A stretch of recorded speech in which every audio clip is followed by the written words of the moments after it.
Alléluia. Prions tous ensemble, éternel des armées, nous te rendons grâce, nous bénissons ton Saint-Nom. Papa, ce soir, nous ressentons ton Saint-Esprit. Père éternel, nous ne voulons pas le prendre pour acquis, Seigneur. C'est en toute humilité que nous te disons merci, Seigneur Jésus-Christ. Nous venons maintenant pour le temps de ta parole, Père éternel. Papa, oins-nous tous ensemble.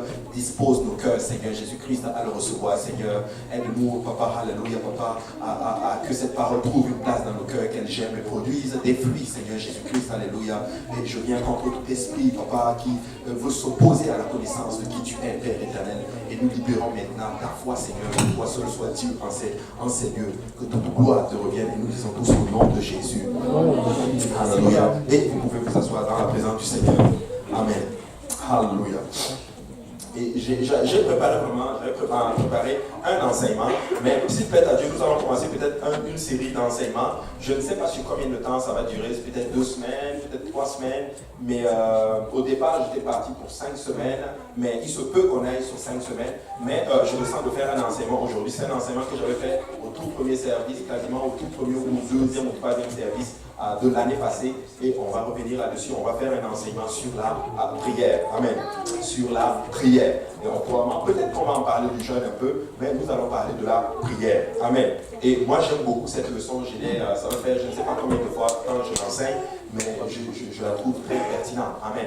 Et nous allons apprendre sur comment prier. Donc si on devait donner un titre, ça s'appelle un appel à la prière.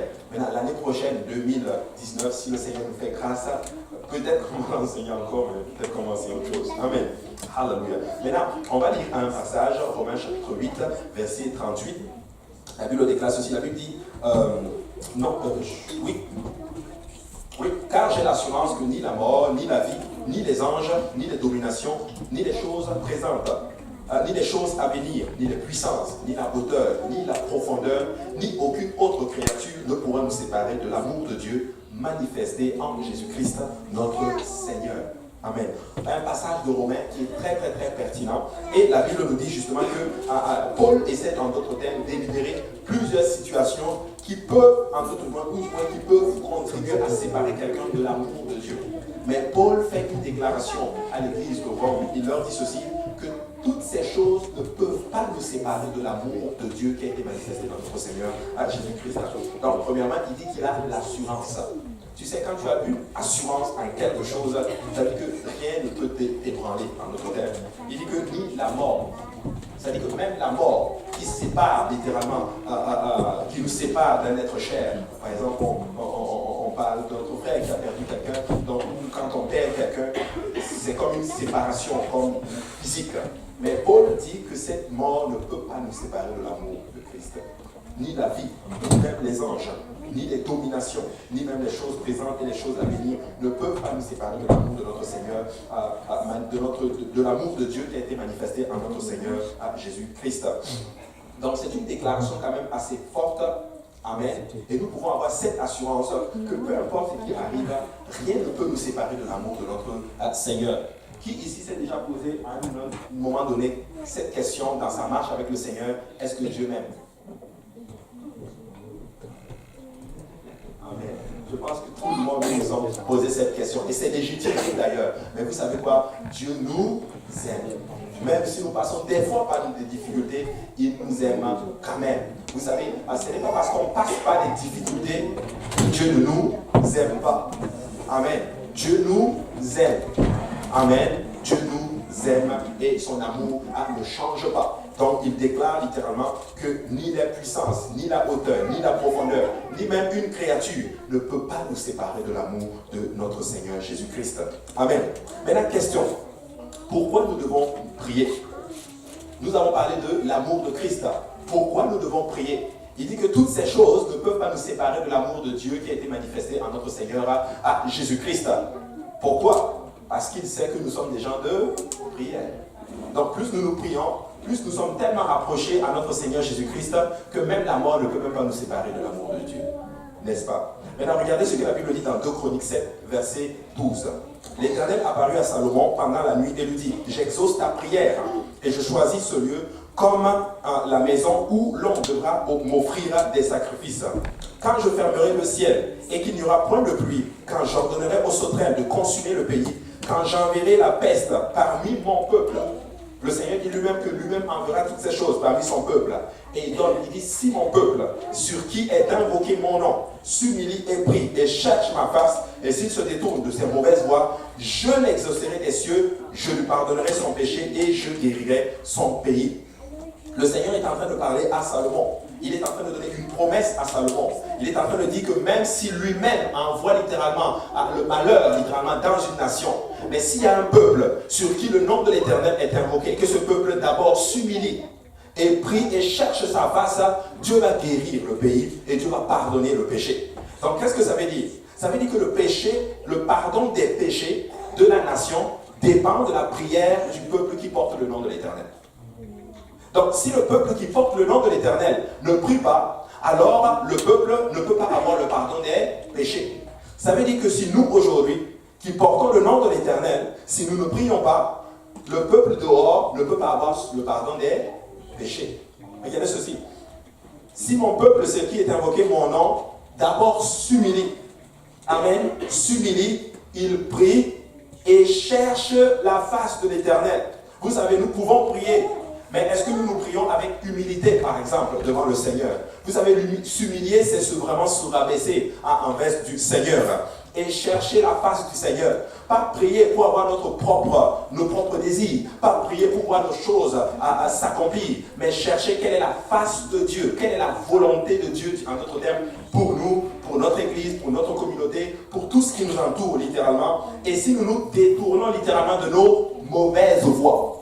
Amen. Vous savez, souvent, certaines personnes, ils prient, mais ils ne se détournent pas de leur mauvaise voie. Amen. Nous prions, mais nous continuons à faire ces mêmes choses que le Seigneur ne veut pas, littéralement. Il dit, si nous nous détournons de nos mauvaises voies, il nous exaucera des cieux, il va pardonner le péché et il va guérir, littéralement, le pays. Il va guérir, alléluia, son pays. Maintenant, voici ce que je pense littéralement. Et je rends grâce à Dieu que nous avons une église multiculturelle, multi-internationale. Il y a plusieurs nations représentées ici. Il dit, si le peuple sur qui mon nom est invoqué, moi je le prends perso. Donc si moi, par exemple, qui viens du Burkina Faso, et je m'humilie et que je prie, Dieu va guérir mon pays. Donc le Burkina Faso sera sauvé. Donc le Cameroun sera sauvé. Le Québec sera sauvé, l'Italie sera sauvée, Haïti sera sauvé, Togo sera sauvé, le Mali sera sauvé, le Burundi, le Rwanda sera sauvé, toutes ces nations seront sauvées, le Congo sera sauvé, toutes les nations, la sœur Clémence, elle a levé sa main, j'espère que tu vas pas oublier, amen. Toutes les nations qui sont là, alléluia, l'Angola sera sauvé. Amen. Amen. Donc vous savez quoi, c'est fort. Nous pouvons nous prendre cela en apporter. C'est vrai. Et si nous nous humilions, nous faisons toutes ces choses, le Seigneur va guérir justement nos nations. Il dit, mes yeux seront désormais ouverts désormais, et mes oreilles seront attentives à la prière faite en ces lieux. Waouh, quelle promesse. Le Seigneur est en train de te dire que ses yeux seront désormais ouverts en ces lieux. Ça veut dire que moi je crois que quand tu vas venir ici en 2018 et que tu vas prier, à chaque fois Dieu va exaucer. Amen. Amen. Alléluia. Donc maintenant qui va venir tous les samedis, tous les lundis, tous les mardis, prier en ces lieux. Alléluia. Moi je crois que Dieu va le faire. Amen. Parce que le Seigneur est juste. Il dit ceci, maintenant je choisis et je sanctifie cette maison pour que mon nom y réside à jamais et j'aurai toujours là mes yeux et mon cœur.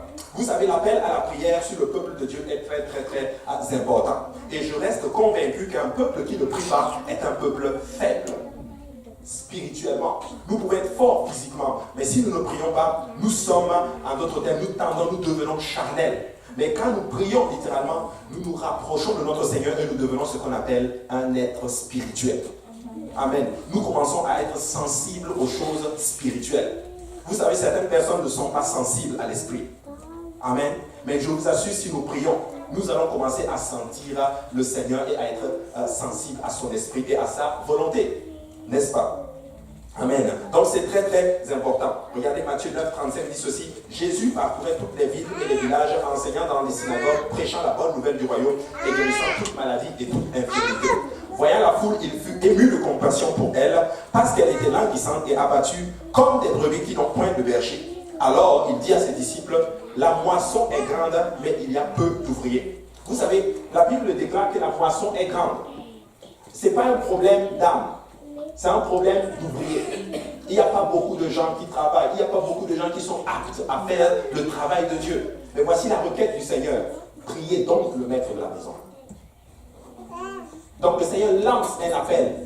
Priez juste le maître de la maison d'envoyer quoi? Des ouvriers dans la moisson.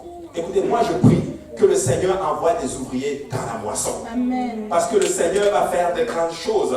La moisson est tellement grande, elle est même blanche. Vous savez, nous devons être un peuple qui a la connaissance du temps.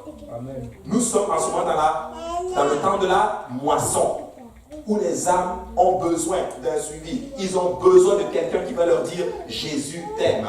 Nous devons donc à ce moment-là prier que le Seigneur envoie des ouvriers. Et je reste convaincu qu'en cette année, Dieu va faire un travail rapide. Des âmes vont venir, ils vont venir en l'espace de 1 mois. Vous allez avoir l'impression qu'ils sont là depuis 5 ans. Parce que leur maturité vont croître à un niveau. Ils vont tellement s'impliquer, ils vont devenir des ouvriers modèles. Alors nous allons prier en 2018. Nous allons prier le Seigneur pour qu'il envoie des ouvriers dans la moisson. Pourquoi? Parce que la moisson est grande. La moisson est grande. Et une seule personne ne peut pas faire ceci.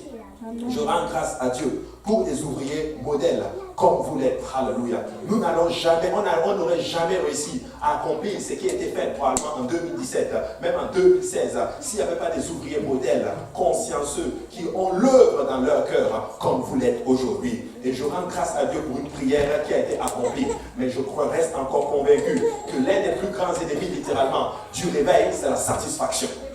Nous ne sommes pas satisfaits. Oui, Dieu a fait de grandes choses, mais nous ne sommes pas satisfaits. On va encore prier parce qu'il y a des ouvriers qui sont encore à la porte et qui doivent entrer. Amen. Alléluia. La clé, alléluia, est que nous devons être conscients littéralement que le Seigneur veut sauver. Si nous sommes conscients que le Seigneur veut sauver, ça va nous conduire littéralement à prier dans la volonté du Seigneur. Amen. Parce que 520 écritures parlent de la prière. Vous avez enseigné au sujet de la prière est semblable littéralement à enseigner et à prêcher littéralement sur l'amour de Dieu. Parce que c'est à travers la prière littéralement que nous passons du temps littéralement, que nous sommes en amour avec le Seigneur. Maintenant, je n'ai jamais vu un homme qui aime une femme ou une femme qui aime un homme et qui ne veut pas passer du temps avec cette personne-là. Amen. On n'a jamais vu cela. J'aime passer du temps avec mon épouse parce que je l'aime. Amen. Et je sais qu'elle aussi aime passer du temps avec moi. Alléluia. Pourquoi? Parce que nous nous aimons. Donc quand tu aimes quelqu'un, tu passes du temps dans sa présence. Je sais que ça fait rire, mais j'aime ma femme. Alléluia. Donc j'aime passer du temps. Et il a Chiniba les mains. Alléluia. Mais on a vécu ensemble chez le pasteur Yannick. Je vous assure, il faisait de ces choses que je n'aurais jamais imaginé que le frère Achille aurait fait avec la sœur Agnès. Alléluia. Mais c'est incroyable. Mais quand on aime passer du temps avec la personne. Donc nous aimons le Seigneur Jésus. Nous voulons passer du temps avec lui. Amen. La prière est donc l'acte par lequel nous nous adressons à Dieu. Vous savez, en hébreu, il s'agit d'intercéder, d'implorer ou de supplier littéralement le Seigneur. Toujours en grec, il s'agit d'adresser ce qu'on appelle une pétition à quelqu'un. Une pétition. Vous savez, quand on fait une pétition, ça veut dire que on remplit comme des signatures pour faire passer quelque chose qui n'est pas censé passer. Amen. Exemple, le gouvernement va voter par exemple une loi et peut-être les gens vont dire, ok, comme on n'a pas de force contre le gouvernement, on va faire signer, on va faire des pétitions. Et plus les gens signent cela, et quand le gouvernement le voit, le gouvernement dit, ah non, ça c'est quand même assez fort. Et vous savez quoi, souvent les associations, ils ont plus de force que même certaines personnes dans le gouvernement. J'ai vu des associations qui ont réussi à libérer des otages politiques, plutôt des prisonniers politiques. Et dans des pays fermés comme l'Arabie Saoudite, des fois ils vont enfermer un journaliste, mais les associations vont commencer à faire des pétitions, et la pression internationale est tellement forte qu'on te dit, mon ami, on n'a pas le choix que de te libérer. Mais vous savez quoi, c'est quasiment le même mot qui est utilisé. Nous pouvons faire une pétition au Seigneur. Amen. Si nous nous mettons ensemble d'un commun accord et que nous prions, Dieu va faire de grandes choses à travers nous. Amen. Et on peut définir cela comme une communication, mais cependant, je ne communique pas trop. Par exemple, à coup du moins, je communique avec mon voisin, mais sans pour autant avoir de profondeur. Je parle, j'ai un voisin, on se parle, quand on se voit, il me dit bonjour, je le salue, et ça va très bien. Mais nous n'avons pas une relation. Amen. Je n'ai pas une relation avec mon voisin. Mais quand je parle de communication ou de pétition dans ce sens, c'est avoir une relation intime avec le Seigneur. C'est arriver à une place où quand nous entrons dans la présence du Seigneur, nous sentons le Seigneur nous parler. Vous vous rendez compte, tu imagines, tu parles à quelqu'un tous les jours, tu rentres dans le bus, tu parles à des gens, tu allumes au bureau, tu parles avec des gens, mais tu n'as pas vraiment d'intimité et de relation avec lui. Ce n'est pas ce que nous voulons. Amen. Nous ne voulons pas arriver à une place et qu'en 2018, par exemple, nous allons le matin, bonjour, alléluia, Seigneur Jésus, sois béni, béni ma journée, alléluia, merci beaucoup, fini. Non, ça c'est genre la manière dont tu traites quelqu'un, un voisin, un ami. Oh, voisin, bonjour, ça va? Ok, à bientôt, bonne journée, finito. Amen. Mais ce n'est pas comme ça que nous voulons aller avec le Seigneur. Amen. Amen. Ainsi, le fait justement d'entrer en relation justement avec le Seigneur implique donc une prière intense et cela veut dire avoir une relation personnelle avec le Seigneur. Amen. En tant que chrétien, on peut définir dans d'autres termes la prière comme étant une relation intime. C'est une connexion intime littéralement avec le Seigneur. Et je rends grâce à Dieu. Ce n'est pas quelque chose que le pasteur peut enseigner. On peut enseigner au sujet de la prière, certains obstacles à la prière, on peut les enseigner. Mais tu sais quoi, en ce qui concerne l'intimité, on ne peut pas te l'enseigner. Amen. C'est juste ponctuel et spontané, en d'autres termes. Je ne sais pas comment dire cela, mais c'est une relation que tu développes. Et chacun de nous a une relation particulière, littéralement, avec le Seigneur. Donc, je vais faire une déclaration et je sais que vous allez être d'accord avec moi. Celui qui ne prie pas ne connaît pas Dieu. Amen. Amen. Celui qui ne peut pas prétendre dire qu'il connaît Dieu. Parce que c'est à travers la prière que nous commençons à ressentir l'Esprit du Seigneur. Vous savez, on ne peut pas connaître le Seigneur d'une façon théologique. Comme nous connaissons la doctrine. Et nous sommes des spécialistes pour connaître la doctrine. Sans prétention, bien sûr. Nous connaissons la doctrine. Amen. Nous connaissons beaucoup la doctrine. Mais tu sais quoi? On ne peut pas prétendre connaître la doctrine au-delà même de la prière. Amen. Ce n'est pas parce que nous connaissons la doctrine que nous avons une relation avec le Seigneur. Ou ce n'est pas parce que nous connaissons la théologie que nous connaissons le Seigneur. Et je connais beaucoup de personnes qui font même des études universitaires, qui ont même un doctorat en théologie. Mais qui n'ont pas de relation avec Jésus. Ils ne connaissent pas qui est Jésus. Je connais même des musulmans qui ont même la connaissance théologique mieux que certains chrétiens. Mais ils n'ont pas de relation avec Jésus. Amen. Mais celui qui prie, hallelujah, il commence à ressentir l'Esprit du Seigneur. Quand il arrive quelque part, littéralement, quand la présence du Seigneur se manifeste, il détecte cette présence tout de suite. Pourquoi? Parce qu'il est proche de Jésus. Amen. Très, très, très important. Donc, si on ne prie pas, on ne connaît pas Dieu. Matthieu 7, 22 dit ceci. Plusieurs me diront à ce jour-là, Seigneur, Seigneur, n'avons-nous pas prophétisé en ton nom? N'avons-nous pas... n'avons-nous pas fait beaucoup de miracles par ton nom? Alors je leur dirai, ouvrez ton nom, je ne vous ai jamais connu. Retirez-vous de moi, vous qui commettez l'iniquité. C'est une prophétie que le Seigneur est en train de donner, qu'un temps viendra où les gens vont dire littéralement à Jésus-Christ, n'avons-nous pas fait toutes ces choses en ton nom? Ils ont prophétisé au nom de Jésus-Christ. Ils ont performé des miracles au nom de Jésus-Christ. Et Jésus leur dira ouvertement, je ne vous ai jamais connu. Waouh! Écoutez, je ne veux pas être de cela. Je n'ai pas envie de performer des miracles, hallelujah, pour attirer la galerie. Non, je veux connaître Jésus. Je veux passer du temps dans la présence de Jésus. Hallelujah. Je ne suis pas en train de dire que je néglige les miracles. Les miracles vont venir, hallelujah, dans le ministère apostolique. Ça fait partie du ministère. Mais ce n'est pas ça notre but fondamental. Notre but fondamental, c'est que nous devons connaître notre Seigneur. Oh, la vie éternelle consiste à te connaître. Toi, le seul vrai Dieu, et celui que tu as envoyé, Jésus-Christ. Je vais vous donner quelque chose. Ne prie même pas pour la puissance dans ton ministère. Amen. Ça va être de suite. Si ça prend la puissance pour avancer le ministère, il va donner la puissance.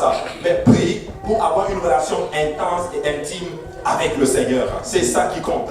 Amen. Et ça, c'est très, très, très important. Donc, ceux-là qui vont performer les miracles, Jésus va leur dire, je ne vous ai jamais connu.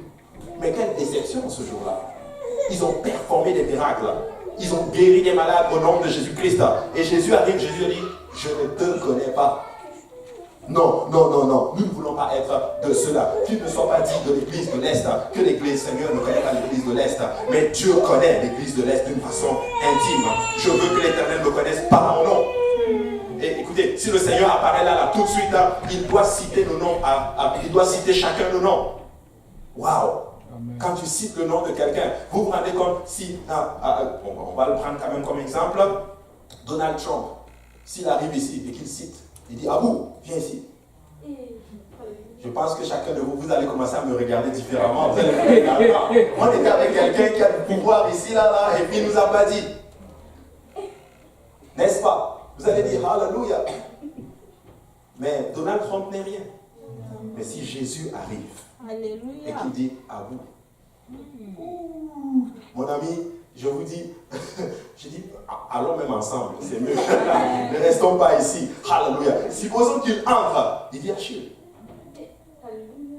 Waouh! Extraordinaire. Il rentre. Il dit, Justine, viens ici, viens m'aider un peu là. On va nettoyer juste, on va prendre ça là. Vous allez dire, oh! N'est-ce pas? On veut qu'il nous connaisse par notre nom. On veut avoir une relation intime avec lui. C'est ça qui compte. On ne prie pas pour les miracles. Les miracles arrivent, ça nous accompagne. Alléluia. Mais notre point important, nous voulons passer du temps avec le Seigneur et nous voulons qu'il nous connaisse. N'est-ce pas? Nous devons chercher à l'Éternel. Vous savez, ainsi, la connaissance de Dieu est primaire, littéralement, à toute chose. Luc 10, 38 dit ceci. Comme Jésus était était en chemin avec ses disciples, il entra dans un village et une femme nommée Marthe le reçut dans sa maison. Elle avait une sœur nommée Marie, qui s'étant assise aux pieds du Seigneur, écoutait sa parole. Marthe, occupée à divers soins domestiques, survint et dit, Seigneur, cela ne te fait-il rien que ma sœur me laisse seule pour servir? Dis-lui donc de m'aider. Le Seigneur lui répondit, Marthe, Marthe, tu t'inquiètes et tu t'agites pour beaucoup de choses. Une seule chose est nécessaire. Marie a choisi la bonne part qui ne lui sera point ôtée. Deux sœurs, Marie et Marthe. Jésus était dans la bâtisse, Jésus était dans sa maison et elle était occupée à faire des tâches, des choses pour venir servir Jésus. Mais Marie avait compris la bonne part. Elle est allée s'asseoir à côté de Jésus pour contempler la présence de Jésus. Et Marthe est choquée.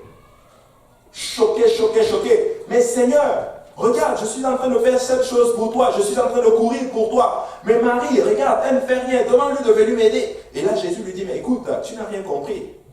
Elle a choisi la bonne part. Qu'est-ce que je veux dire par là? Je ne suis pas en train de prêcher qu'il ne faut pas travailler pour Dieu. Mais je suis en train de dire qu'il ne faut pas arriver à une place que même le ministère prend la place de Dieu dans ta vie. Très important. N'oublie ceci, n'oublie jamais ce principe. Le ministère ne doit pas prendre la place du Seigneur dans ta vie. Oui, nous devons courir, nous devons enseigner des études bibliques, nous devons faire plein de choses pour le Seigneur. Mais vous savez quoi? Pas au détriment de notre relation personnelle avec notre Seigneur Jésus-Christ.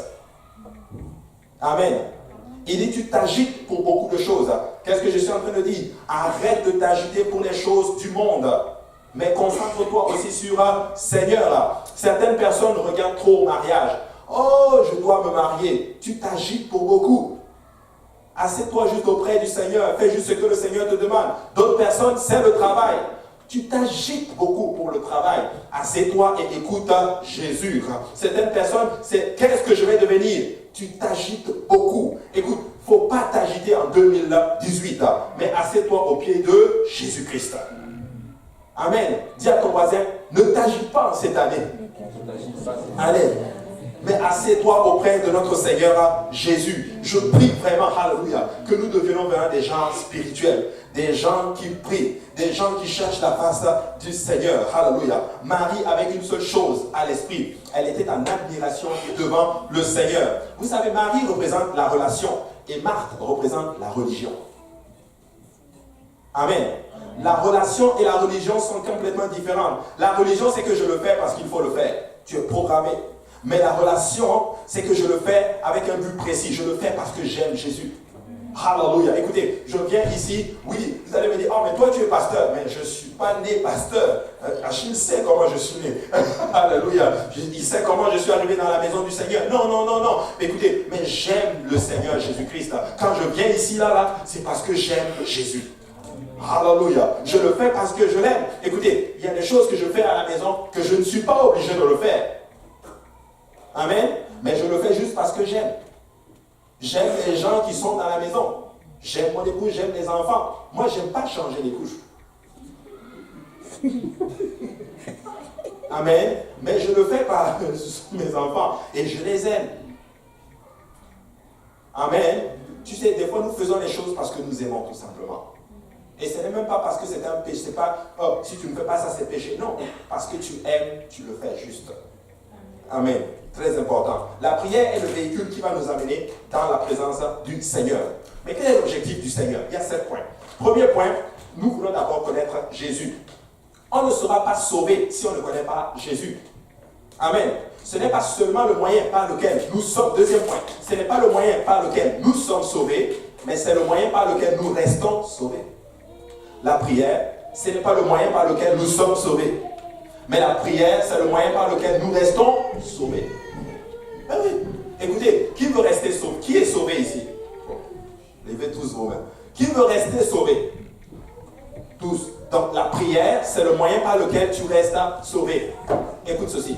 Si tu pries, tu ne vas jamais quitter la maison du Seigneur. Si tu pries, tu ne vas jamais rétrograder. Si tu pries, tu vas continuer ta marche avec le Seigneur lorsque l'obstacle va arriver. Amen. Très important. Troisième point. La prière nous donne accès aux choses spirituelles. C'est la clé du miracle. Amen. Jésus, Marc 9, 25, Jésus, voyant accourir la foule, menaça l'esprit impur et lui dit, esprit muet et sourd, je te l'ordonne, sors de cet enfant et n'y rentre plus. Il sortit en poussant des cris et en l'agitant avec une grande violence, l'enfant devint comme mort, de sorte que plusieurs disaient qu'il était mort. Mais Jésus, l'ayant pris par la main, le fit lever et il se tint debout. Quand Jésus fut entré dans la maison, ses disciples lui demandèrent en particulier, pourquoi n'avons-nous pas chassé cet esprit? Jésus envoie littéralement, ses disciples sont allés, ils ont performé littéralement des miracles, mais ce coup-ci, ils n'ont pas réussi à performer, en d'autres termes, le miracle. Mais qu'est-ce qui se passe? On ne comprend pas ce qui se passe. Pourquoi on n'arrive pas à chasser, en d'autres termes, à guérir cet enfant? Jésus arrive, il guérit cet enfant, et les disciples lui posent en d'autres termes cette question. Mais maître, pourquoi n'avons-nous pas réussi à le faire? Voici la réponse de Jésus-Christ dans Marc 9, 29. Cette espèce-là ne peut sortir que par la prière. Dans certaines versions, c'est marqué par la prière et le jeûne. Donc, certains liens et certains démons sont chassés par la puissance de la prière et par la puissance du jeûne. Donc, quand nous prions, nous pouvons performer le miracle. Mais si nous ne prions pas, le miracle ne peut pas arriver.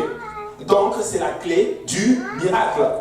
Vous savez, la Bible déclare justement que quand l'onction brise le joug. Donc, comment l'onction arrive? Dans la prière et aussi dans le jeûne. Donc, c'est la clé du miracle. Maintenant, qui veut voir des miracles en 2018? Alors, je vous donne la clé, c'est la prière. Nous devons prier. Nous devons vraiment prier. Nous sommes dans une société qui n'aide pas à prier. Pourquoi? Nous sommes beaucoup occupés. Certains d'entre vous, vous travaillez 40 heures semaine, 50 heures semaine, et ça épuise déjà le corps. Et c'est très difficile, en plus l'église, la famille. Mais je suis en train de dire ceci aux gens qui sont hyper occupés. C'est une question d'organisation. Ne te surcharge pas. Beaucoup se surchargent et ils sont fatigués et ils n'arrivent plus à prier. Amen. Écoutez-moi très bien. En 2018, je veux que tu fasses un vœu avec le Seigneur. Je vais arranger mon programme pour passer du temps avec toi. Tu ne peux pas tout faire. Amen. On ne peut pas tout faire. Mais si nous ciblons, littéralement on dit, ok, je m'implique et je fais ceci, tu vas voir, tu vas réussir ta relation avec le Seigneur. Amen. Il y a donc une onction et une puissance qui vient que par la prière et le jeûne.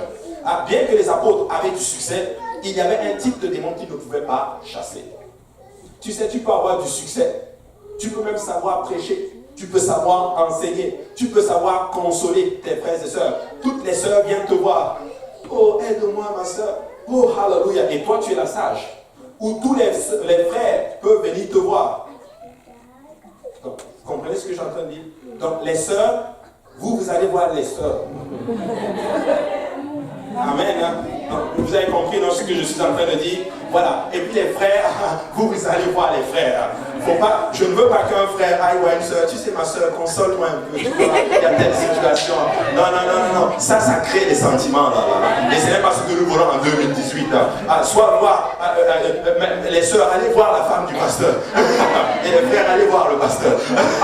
Vous savez quoi? C'est bien saignant. Amen, c'est toujours mieux comme cela. C'est toujours bien saignant. Mais tu sais quoi? Tu peux avoir le charisme, savoir parler aux gens. Mais tu sais quoi? Si toi-même tu ne passes pas du temps dans la présence du Seigneur, laisse-moi te dire qu'il y a un type de démon que tu ne pourras pas vaincre malgré ton onction et malgré ton succès. Écoutez ceci. Il ne peut pas y avoir de succès en public s'il n'y a pas de succès en privé avec Jésus. Amen. Nous voulons avoir du succès en privé avec notre Seigneur. Écoutez, puisse-nous, chacun de nous, passer du temps dans la présence du Seigneur en 2018. C'est ça mon cri vraiment de cœur. Alléluia. Je prie que le Seigneur dépose une onction de prière et de jeûne sur son peuple. Amen. Très important. Nous avons donc besoin de Dieu et Dieu par son propre choix a besoin de nous. Amen. Nous avons besoin de Dieu, mais Dieu lui-même, par son propre choix, a besoin de nous. On ne se rend pas, on se rend compte alors que ce sort de démon peut sortir donc par la prière. Mais c'est quoi ce type de démon? Certains disaient que c'était le démon qui était dans l'enfant, littéralement. Mais je crois littéralement que le démon dont Jésus parlait ici, c'était l'incrédulité, le manque de foi. Écoute ceci, si tu pries, tu vas être quelqu'un de foi. Si tu pries, tu vas développer la foi dans le Seigneur Jésus-Christ. Mais si nous ne prions pas, nous allons toujours être sceptiques. Le pasteur va arriver peut-être avec un projet. Est-ce que le pasteur est-ce qu'il a vraiment cherché la face du Seigneur? Est-ce que c'est bon ce que le pasteur il fait? Et tu vas tout le temps être sceptique. Mais si tu passes du temps dans la présence du Seigneur, tu vas savoir littéralement, souvent même en avance, ce que le Seigneur aura dit à cœur à ton pasteur. Le pasteur va dire, nous ressentons de faire ceci. Mais le Seigneur me l'a dit, je ressentais ça moi aussi. Pourquoi? Parce que tu passes du temps dans la présence du Seigneur. Ta foi est développée et tu as la foi dans le projet. Nous allons y arriver. Nous allons y arriver au nom de Jésus-Christ. Nous sommes de tout cœur avec toi. Amen. Et c'est très important. Donc, c'est important, ça développe littéralement dans notre terme notre foi. Quatrièmement, la prière développe la confiance de Dieu et nous donne en nous et notre confiance en Dieu. Parce que vous n'avez pas compris. Ok, je vais le dire. La prière développe la confiance de Dieu en nous et notre confiance en Dieu. Et là, amen. Donc, si je prie, la confiance de Dieu se développe en toi. Qu'est-ce que ça veut dire? Dieu te fait confiance. Dieu dit, ok, il y a une situation, je cherche quelqu'un qui va intercéder pour le frère Abou. Parce que le frère Abou commence à être trop fatigué. Je connais quelqu'un, ou du moins je connais un groupe de personnes. Je sais que eux là, si je les réveille, ils vont prier pour lui. Il te fait confiance. Amen. Parce qu'il sait que tu vas prier. Amen. Ou bien il va te mettre à cœur de prier pour un frère ou une soeur qui passe par un problème difficile. Il sait que tu vas prier. Oh Seigneur, je t'en supplie, donne-nous cette onction. Et il développe aussi toi ta confiance dans le Seigneur. Peu importe le problème qui arrive dans ta situation, dans ta vie en 2018, j'ai confiance en mon Seigneur. Il est au contrôle de toutes choses et je sais qu'il va prendre soin de la situation. Amen. Donc si nous prions, Dieu nous fait confiance et nous faisons confiance à Dieu. Amen. Très important. Regardez, c'est un exemple. Exemple d'une maison avec des objets de valeur. S'il y a une période de crise, par exemple, et que tu n'es pas là, tu donnerais ta clé avec des objets de valeur à l'intérieur à quelqu'un en qui tu n'as pas confiance. Amen. Bon, moi, je pourrais le donner, il n'y a pas grand-chose chez moi. Non, je plaisante juste. Mais ce que je veux dire par là, c'est que tu ne donnes pas ta clé. Ou tu ne confies pas tes choses à quelqu'un en qui tu n'as pas confiance. Mais si Dieu nous fait confiance, il nous donne les clés spirituelles. Littéralement, si on peut le dire ainsi. Les gens ne prient pas parce qu'ils ne connaissent pas Dieu. Les gens ne prient pas parce qu'ils ne connaissent pas Dieu suffisamment pour lui faire confiance. Je vais le redire. Les gens ne prient pas parce qu'ils ne connaissent pas Dieu suffisamment pour lui faire confiance. Parce que, écoute, tu fais confiance en quelqu'un en qui tu connais. Quand tu connais quelqu'un bien, tu peux lui faire confiance. Mais quand tu ne connais pas quelqu'un, écoutez, je ne peux pas faire confiance à quelqu'un que je rencontre dans la rue. Mais quand je connais quelqu'un, je peux faire confiance au frère Silvio. Je peux faire confiance à tel frère, au frère Brick, par exemple. Je peux faire confiance. Honnêtement, je vous fais tous confiance. Et je ne dis pas ça pour vous faire plaisir, parce que je vous connais. Je vous fais confiance. Honnêtement, je peux vous donner les clés de ma maison. Parce que je sais que vous êtes des gens, je vous connais. Mais comme les gens ne connaissent pas Dieu, ils ont peur de lui faire confiance. Donc le moyen par lequel nous connaissons Dieu, devinez quoi? C'est par la prière. Amen. Par la prière. Et quand tu pries, Dieu commence à te révéler certaines facettes de lui. Il va te diriger. Il va te mettre à cœur d'aller. Prends ma Bible. Prends ma parole. Regarde ici. Regarde cela. Va à l'église. Et tu dis, fais ceci. Tu vas commencer à ressentir des choses. Amen. Regardez, Ésaïe 2, 22 dit ceci. Cessez de vous confier en l'homme, dans les narines duquel il n'y a qu'un souffle. Car de quelle valeur est-il? Souvent, nous avons plus confiance en l'homme que la confiance en Dieu. Mais nous ne voulons pas faire confiance en l'homme. Nous voulons faire confiance au Seigneur. Je veux faire confiance en Dieu. Écoute, ne mets même pas ta confiance dans le gouvernement. Ne mets même pas ta confiance, littéralement, dans l'homme. Nous avons une société aujourd'hui qui n'aide pas les gens à avoir confiance au Seigneur. Je vous donne un exemple. Aujourd'hui, quand les gens sont malades, la première chose à laquelle ils pensent, c'est à leur carte soleil. Je ne suis pas en train de dire qu'il ne faut pas aller à l'hôpital. Vous devez aller à l'hôpital si vous êtes malade. Mais je vous dis, ce n'est pas notre seul, c'est pas mon premier recours. Ton premier recours, c'est le Seigneur. Dès que tu es malade, Seigneur, guéris-moi. Peut-être que tu vas utiliser les médecins pour me guérir. Gloire à Dieu. Mais mon premier recours, c'est le Seigneur. Amen. Donc nous ne nous confions pas en l'homme. Nous devons nous confier dans le Seigneur. Cinquième point, la prière nous humilie et nous fortifie en même temps et augmente notre foi parce que la parole de Dieu déclare que celui qui s'approche de Dieu doit d'abord croire que Dieu existe. La prière nous humilie parce que quand nous prions, nous sommes en train de reconnaître qu'il y a une autorité supérieure, qu'il y a quelqu'un qui est au-dessus de tout et que c'est lui qui est capable de décanter et de débloquer notre situation. En d'autres termes, ça nous amène à nous humilier littéralement. Écoute ceci, si tu veux marcher dans la soumission, tu dois prier. Amen. Mais si tu ne pries pas, laisse-moi te dire que c'est difficile pour toi de marcher humblement devant le Seigneur. La prière, elle est souvent couplée au jeûne. Et je reste convaincu que le jeûne nous humilie. Écoute, si tu pries et que tu jeûnes, tu vas devenir humble. Mais si tu marches par toi-même, par ta propre connaissance, l'orgueil va se saisir de toi. Mais Dieu résiste beaucoup aux orgueilleux, mais il fait grâce aux humbles. Écoute, celui qui prie devient humble. Celui qui prie devient humble. Amen. Et c'est très important. Et le Seigneur relève l'humble. Le Seigneur conduit l'humble. Psaume 25, 9. Le Seigneur voit l'humble. Psaume 138, 6. Le Seigneur fait grâce à l'humble. Proverbe 3, 34.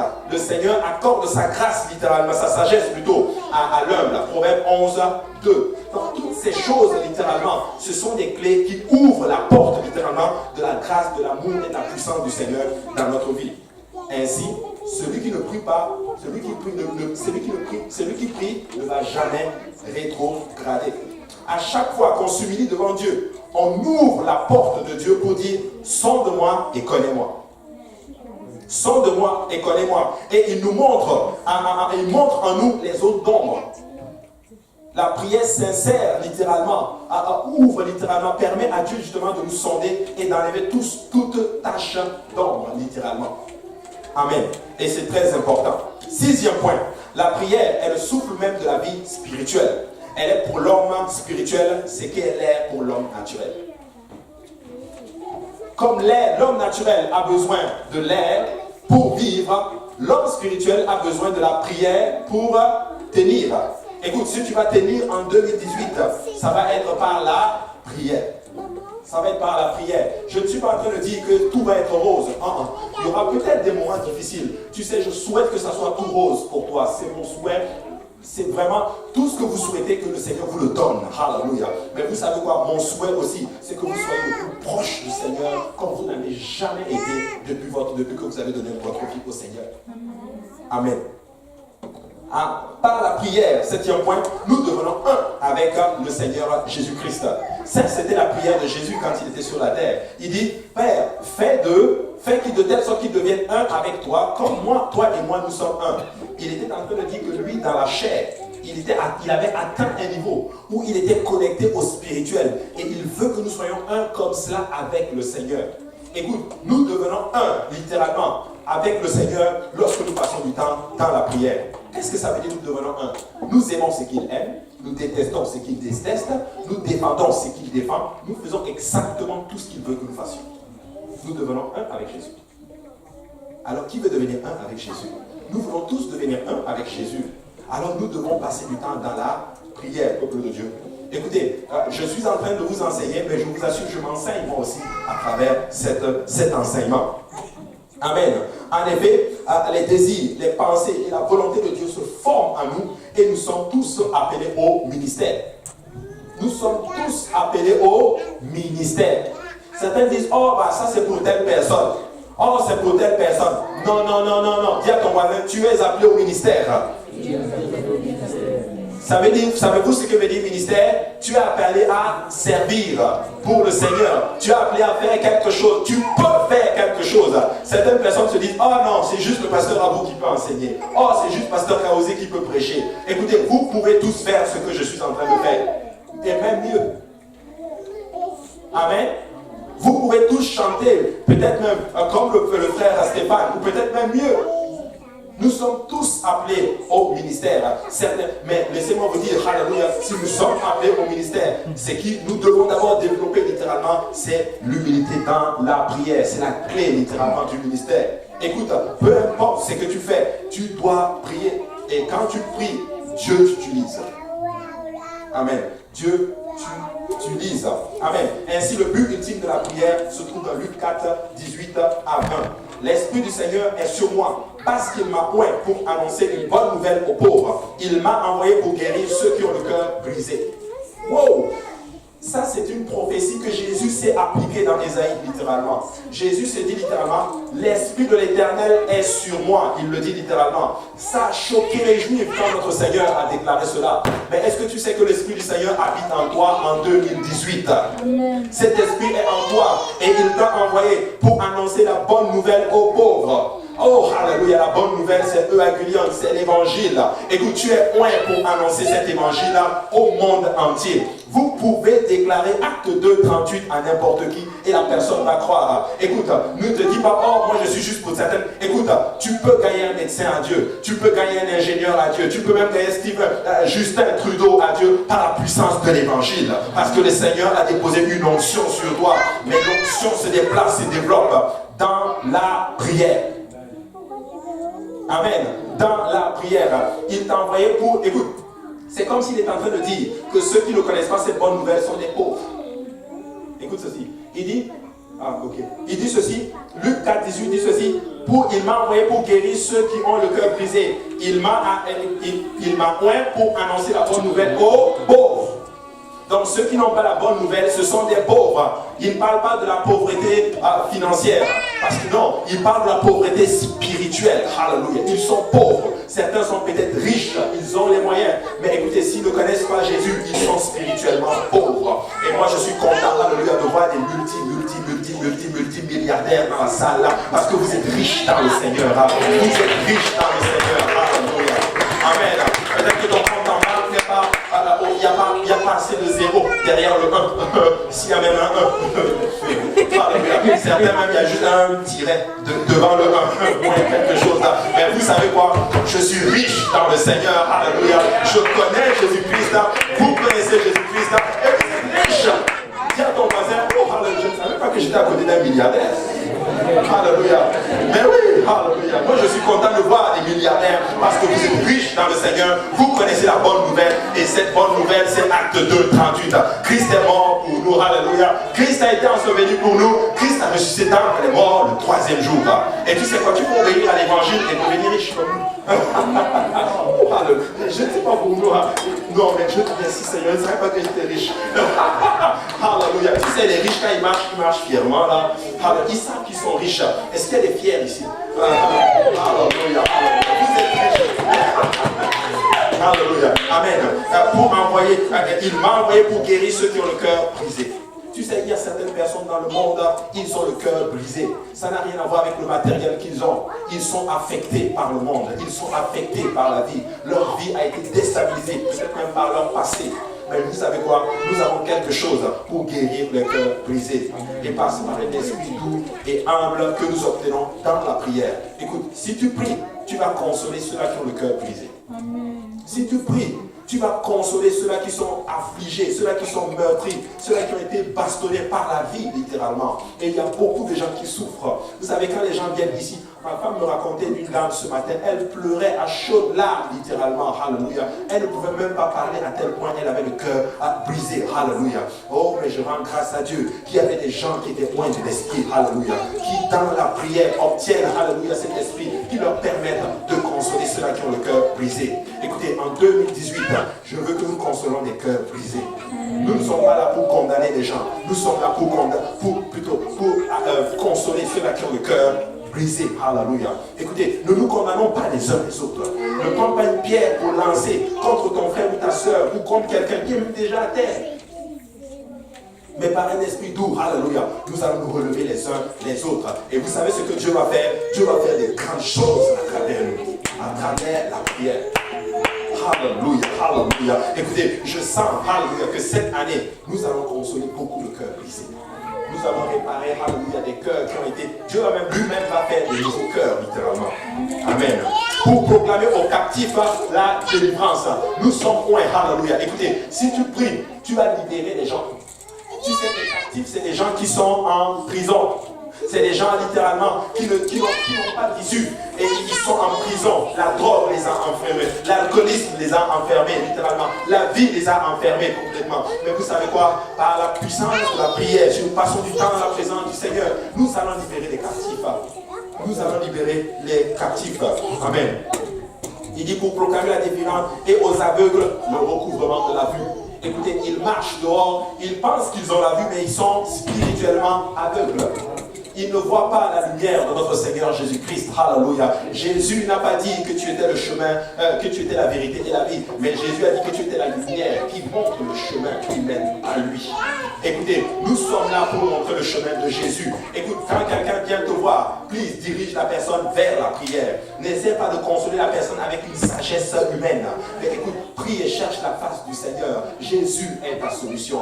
Je ne suis pas ta solution. Je n'ai pas ta solution. Mais Jésus est ta solution. En fait, Jésus a ta solution. Il est même ta solution.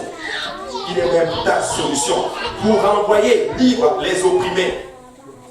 Pour oublier une année de grâce du Seigneur. Écoutez, je déclare dans le nom de Jésus-Christ que l'année 2018 est une année de grâce. Alléluia, une année de grâce. Mais par la puissance de la prière, peuple de Dieu, nous allons réussir à faire cela. Amen. À faire cela. Ensuite, il roula le livre. Il le remit au serviteur et s'assit. Tous ceux qui se trouvaient dans la synagogue avaient les regards fixés sur lui. Wow! Ils avaient les regards fixés sur lui. Why? Parce que Jésus était spirituel. Jésus avait une place. Il a compris que cette prophétie s'appliquait à lui. Tu sais, cette prophétie s'applique aussi à toi. Amen. Cette prophétie s'applique aussi à toi. Nous sommes là pour faire du bien aux gens. Écoute, ça prend des gens spirituels pour libérer des gens qui ne sont pas spirituels. Et comment nous obtenons le spirituel? Par le moyen de la prière. Amen. Par le moyen de la prière. Pour enseigner, pour délivrer les gens de la captivité que le diable a sur eux. Et comme résultat, nous obtiendrons non seulement un réveil personnel, mais en même temps un réveil collectif. Écoute ceci. Le réveil dont on parle, c'est d'abord un réveil personnel. S'il n'y a pas de réveil personnel, il ne peut pas y avoir de réveil collectif. Nous devons avoir un réveil avec Jésus personnellement. Et ça va nous influencer à avoir un réveil collectif, peuple de Dieu. Écoutez, moi je sais que Dieu va faire un réveil à l'église de l'Est. Je suis convaincu qu'il est même en train de le faire. Nous sommes en train de le voir. Mais nous n'avons pas encore vu une goutte d'eau de ce que le Seigneur a en réserve pour chacun de nous. Alléluia. Mais laissez-moi vous dire que moi je vais chercher mon réveil personnel. Et je sais littéralement que le frère Achille va chercher son réveil personnel. Que la sœur Agnès va chercher son réveil. La sœur Becky, je vous l'ai dit, va chercher son réveil. Et chacun de vous, vous allez chercher votre réveil personnel. Et Jésus va faire de grandes choses à travers nous. Cette année 2018, bien qu'on va dire, est une année de réveil. Alléluia. Une année de réveil. Amen. Maintenant, comment se préparer à la prière? Je vais juste l'évoquer un peu et nous allons nous arrêter là. Comment se préparer à la prière? Donc, nous avons vu les objectifs de la prière. Maintenant, comment se préparer à la prière? Comment entrer dans la prière? Regardez, Matthieu 6, 5 dit ceci. Lorsque vous priez, ne soyez pas comme les hypocrites qui aiment à prier debout dans les synagogues et au coin de la rue pour être vus des hommes. Je vous le dis, en vérité, ils reçoivent leur récompense. Vous savez, des fois, nous ne devons pas prier pour que les gens nous voient. Nous ne devons pas prier pour que le pasteur nous voie. Nous ne devons même pas prier pour que le pasteur t'appelle à ouvrir le service. Nous ne devons pas prier pour que le pasteur t'appelle à prêcher. Seigneur, fais que je prêche. Fais que je prêche, fais que je prêche, fais que je prêche. Non, non, non, non, non, je ne prie pas pour cela. Je prie pour être comme Jésus, pour me rapprocher de Jésus. Alléluia. Si ça doit arriver, ça va arriver. Mais nous ne prions pas pour chercher le devant. Oh Seigneur, prie, Alléluia, pour qu'on me choisisse pour chanter. Prie, Alléluia, pour qu'on me choisisse. Alléluia. Prie, prie, prie, prie. Non, non, non, non, non. Nous prions parce que nous voulons nous rapprocher du Seigneur. Il dit que si nous faisons ceci, nous avons notre récompense. Les hommes vont nous voir et dire, oh, alléluia, il est méga spirituel. Il a déjà sa récompense. Mais si nous prions, parce que nous cherchons Jésus-Christ, alléluia, laissez-moi vous dire que notre récompense, elle se trouve dans les cieux. Amen. Dans les cieux. Je vais vous raconter une petite blague. Je l'avais déjà raconté quand j'enseignais. C'était une blague, c'était un de ceux qui priaient. Il priait, il arrive dans une église, et le pasteur était là. Il priait, il sort, il parlait en langue, il parle dans une langue, je vous dis, tu te dis, wow, wow, wow, ça c'est un autre spirituel, ça c'est l'autre niveau. On ne sait pas, peut-être que lui il a la licence générale, on ne sait pas. Il prie, et le pasteur est là. Et le pasteur commence à alléluia. Et dès qu'il voit que le pasteur le regarde un peu, il augmente le ton. Et là, le pasteur va voir son assistant et lui dit, mais c'est qui ce frère? Il est spirituel, hein? Regarde comment il prie. Et en plus, là, il commence maintenant à sortir le gros français. Il dit, oh, quand il prie, alléluia. Oh, c'est juste une blague. Hein? Il prie. Oh, Jésus, maître des temps et des circonstances. Toi qui es l'étoile brillante du matin. Alléluia. Et le pasteur est là, wow, il est spirituel, ce monsieur. Et là, il parlait, spirituel. Et là, il se tourne et dit, pasteur, en passant, je jeûne aussi. Il a eu sa récompense, alléluia. C'est juste une blague. Alors, on peut quand même rire. Nous pouvons rire. C'était juste une blague. Mais ce que je veux dire par là, nous ne faisons pas les choses pour attirer les regards du Seigneur. Nous faisons plutôt les regards des gens sur nous. Nous faisons ces choses pour que le Seigneur nous voie. Écoute, ne fais même pas les choses pour que le pasteur te voie. Non. Ah, oh, je nettoie l'église. Pasteur doit savoir que je nettoie. Dès que le pasteur passe, il faut bien. Dès que le pasteur est parti. Pasteur, tu as vu?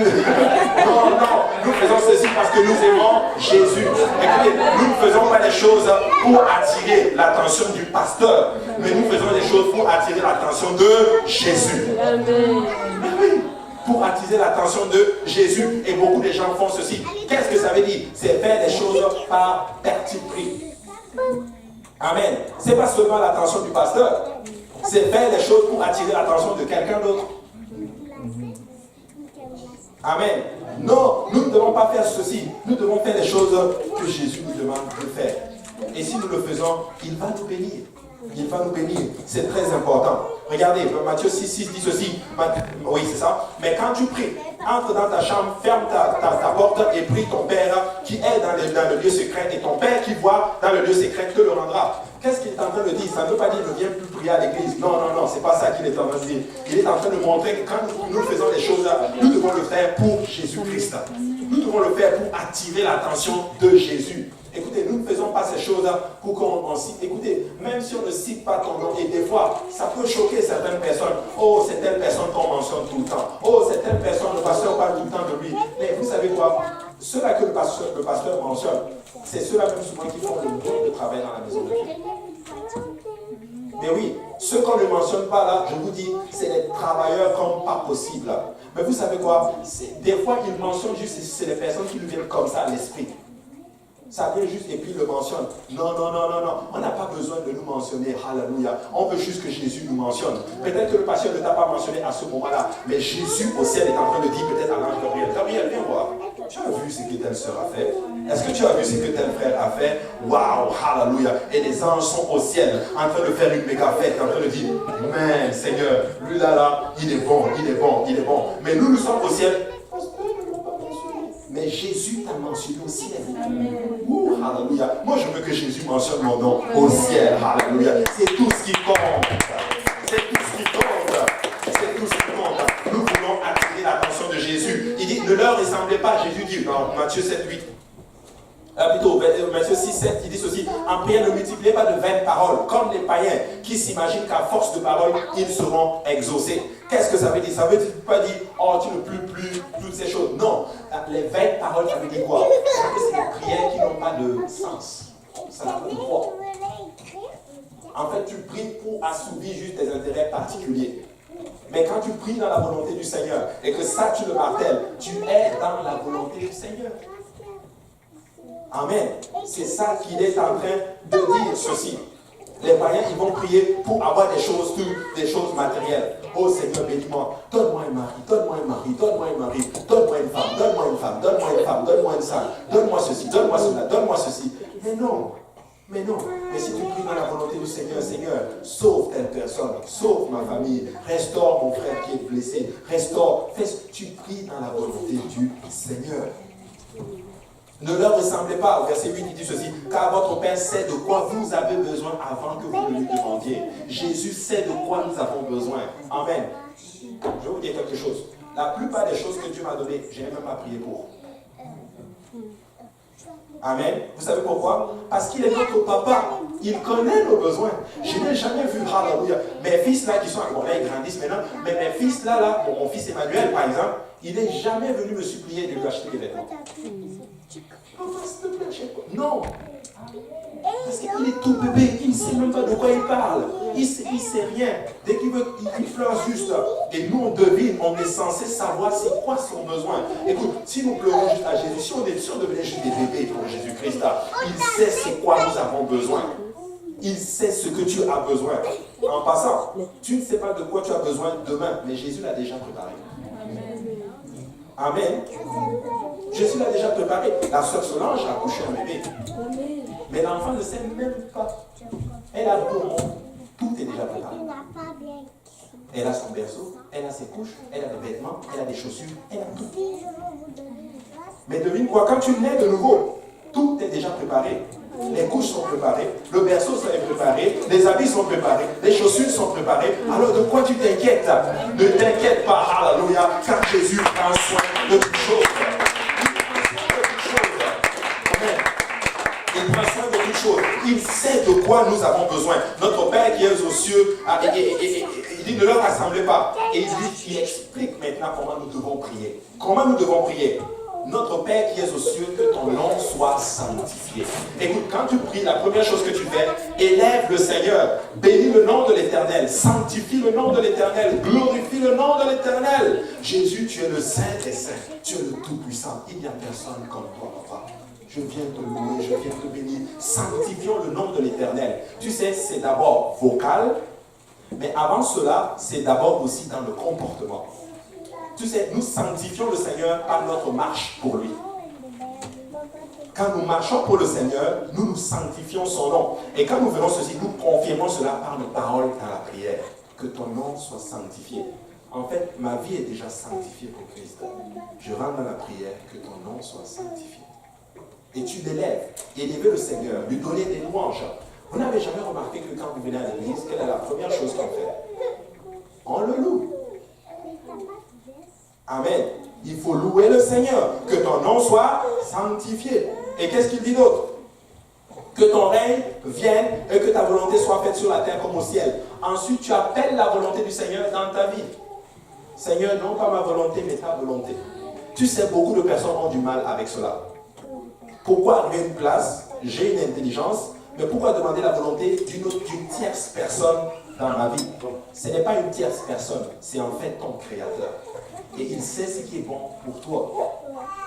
Je veux ce que Dieu veut pour moi. Ta volonté dans ton église.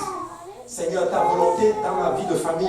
Ta volonté dans la vie de mes enfants. Ta volonté dans mon travail.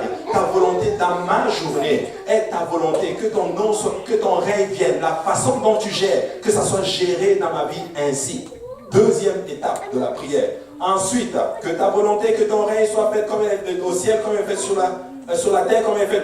Donne-nous aujourd'hui notre pain quotidien. Là maintenant, tu donnes maintenant tes propres requêtes. Seigneur, donne-moi mon pain quotidien. Restaure-moi, restaure telle personne, fais ceci. Nous donnons alors à ce moment-là nos requêtes. Regardez, verset 12. Pardonne-nous nos offenses. En fait, le pardon, c'est comme à la fin, littéralement. Pardonne-nous nos offenses, comme nous pardonnons aussi à ceux qui nous ont offensés. Ça, c'est dangereux. Il est en train de dire que toi, si tu ne pardonnes pas, toi, tu ne peux pas avoir le pardon. Waouh! Nous devons pardonner. Nous avons été offensés, comme nous aussi nous avons aussi offensé des gens. Mais si nous pardonnons, Dieu va nous pardonner. Je sais que c'est très difficile. Beaucoup d'entre nous ont été blessés émotionnellement, physiquement, à tout point de vue. Mais vous savez quoi?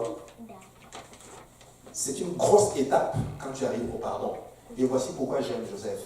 Joseph a vraiment réussi littéralement sa marche avec le Seigneur. Pas quand il est devenu Premier ministre. Pas quand il s'est marié. Mais quand il a réussi à pardonner à ses frères. C'était là qu'il avait réussi. Parce qu'il avait tout. Mais vous savez quoi? Il est arrivé à une place où il a dit, vous savez quoi? C'est correct. En fait, tout ce que j'ai vécu, c'était en fait juste pour vous sauver. C'est ça qui compte. C'est ça qui compte. Vous savez, la plus grosse libération, ce n'est pas la libération physique. La plus grosse libération, c'est quand tu te libères de toi-même. Que tu arrives à une place et que toi, tu ne comptes plus. C'est Dieu seul qui compte. Et c'est ce que David avait réussi à faire avec Saül. Il dit littéralement, Dieu m'a libéré de mes ennemis, c'est vrai. Mais son pire ennemi, ce n'était même pas les Philistins. Ce n'était même pas Saül. Son pire ennemi, c'était lui-même. Amen. Arriver à une place où nous sommes prêts à tout pardonner. Et c'est comme ça que Jésus est. Il a tout pardonné. Vous savez, c'est puissance, c'est divin ça. Étienne avait atteint ce niveau. Père ne leur encule pas ce péché.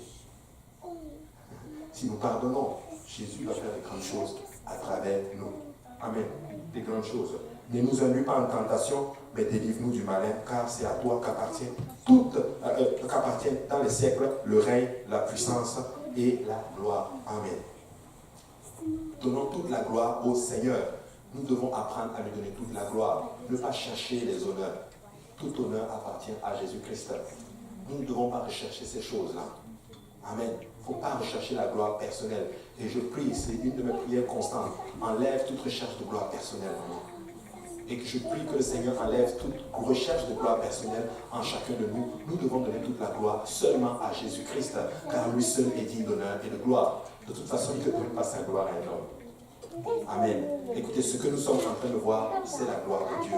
Ce que j'ai pu expérimenter peut-être dans mon passé, c'est la gloire de Dieu. Ce que tu as pu expérimenter dans le Seigneur en 2017, c'est pour la gloire du Seigneur. Je regardais un passage récemment et on va terminer avec ça aujourd'hui, frère Achille. On va nous lever tous ensemble. Je regardais un passage et c'est une grosse révélation, moi je crois. En tout cas, pour moi, ça l'est une grosse révélation. Paul est en train de dire ceci, ne vous glorifiez pas d'avoir telle chose, mais glorifiez-vous d'être riche dans le Seigneur. Glorifie-toi de connaître Jésus. C'est ça ta seule gloire. Ne te glorifie pas parce que le Seigneur peut-être t'a donné, je ne sais pas moi, un travail de $100 000. Gloire à Dieu, bénis le Seigneur avec ça. Mais Glorifie-toi plus parce que tu connais Jésus. Glorifie-toi parce qu'il est dans ta vie. Alors, en cette année 2018 qui commence, premièrement, moi je tiens d'abord à vous remercier tous pour ce que vous avez fait. Parce qu'on n'aurait jamais réussi à le faire sans vous. Le Seigneur utilise des hommes et des femmes. Mais mon souhait vraiment, c'est que nous montons dans une autre dimension dans notre relation personnelle avec le Seigneur Jésus-Christ. Nos meilleurs moments ne sont pas derrière nous. Nos meilleurs moments sont devant nous. Nous allons voir un grand réveil. L'année prochaine, nous allons être plus nombreux que ça. L'année prochaine, nous allons être plus affermis que ça. L'année prochaine, il y aura probablement, qui sait, peut-être qu'il y aura d'autres prédicateurs. Peut-être qu'il y aura d'autres chanteurs. Peut-être qu'il y aura, en tout cas, il y aura beaucoup de personnes, il y aura beaucoup de matures. Et Dieu va faire de grandes choses. Alléluia. Alors vous savez ce qu'on va faire, on va venir à l'avant et nous allons renouveler en fait notre entière alliance avec le Seigneur Jésus-Christ. Nous allons venir lui dire que nous l'aimons. Amen. Alléluia Jésus. Alléluia. Merci Seigneur Jésus. Alléluia. Merci Seigneur Jésus. Alléluia. Nous t'aimons Seigneur Jésus. Nous t'aimons. Alléluia Jésus. Alléluia. Alléluia. Alléluia. Merci Seigneur. Merci Jésus. Alléluia Jésus. Alléluia. Alléluia Jésus. Alléluia. Merci Seigneur. Merci Jésus. Alléluia Papa. Alléluia. Je t'en supplie, aide-nous à cette nouvelle année qui commence Seigneur. Aide-nous à passer du temps dans ta présence Seigneur Jésus-Christ. Alléluia. Alléluia Jésus. Alléluia. Alléluia. Karabaï Karabaoulou Santa. Karabaï Karabaoulou Santa. Katarabaï Karabaoulou Santa. Alléluia. Un esprit de prière, Seigneur. Un esprit de jeûne et de prière, Seigneur. Un esprit, Seigneur, qui nous permet de passer du temps dans ta présence, Seigneur Jésus-Christ. Alléluia. Ikarabaïotarimaïta dinaï Korabaïotebolo Santa. Korobababababa Shikarabaoulou Santa. Alléluia Jésus. Merci Jésus, alléluia. Karabayi koraba sotolo roboyo. E karabayi karamando rikamando santo. Ikorobobobobo shikarabayi karamautarabari korabayi tebolo sante remaita mahashanda. Alléluia. Karabayi koramando lololobo shanda. Gloire au nom de Jésus, gloire au nom de Jésus, gloire au nom de Jésus. Ikororobo shikarabayi korabayi tebile sita. Ikarabauloboyo santa. Merci Seigneur, merci Jésus, merci Seigneur Jésus, alléluia, alléluia.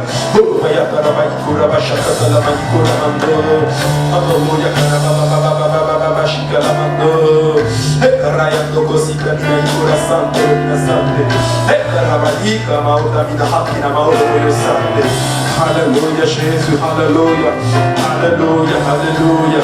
Merci Seigneur Jésus, merci Seigneur Jésus, alléluia Seigneur. Alléluia Jésus. Merci Seigneur Jésus. Alléluia. Merci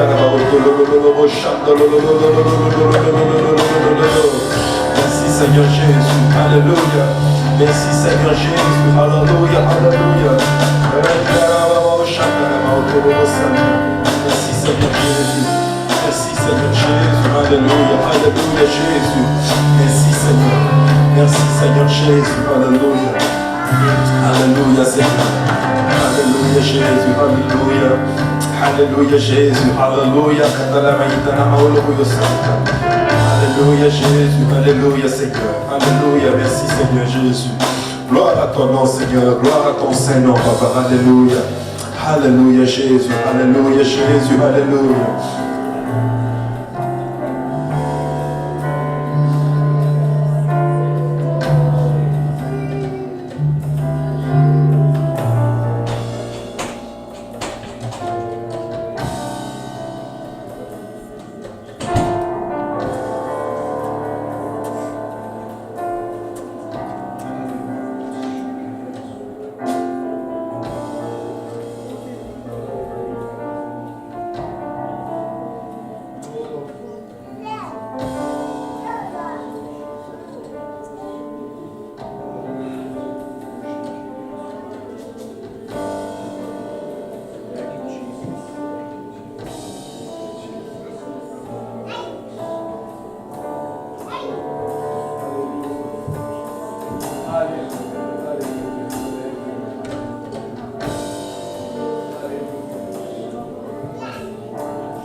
Chiaro.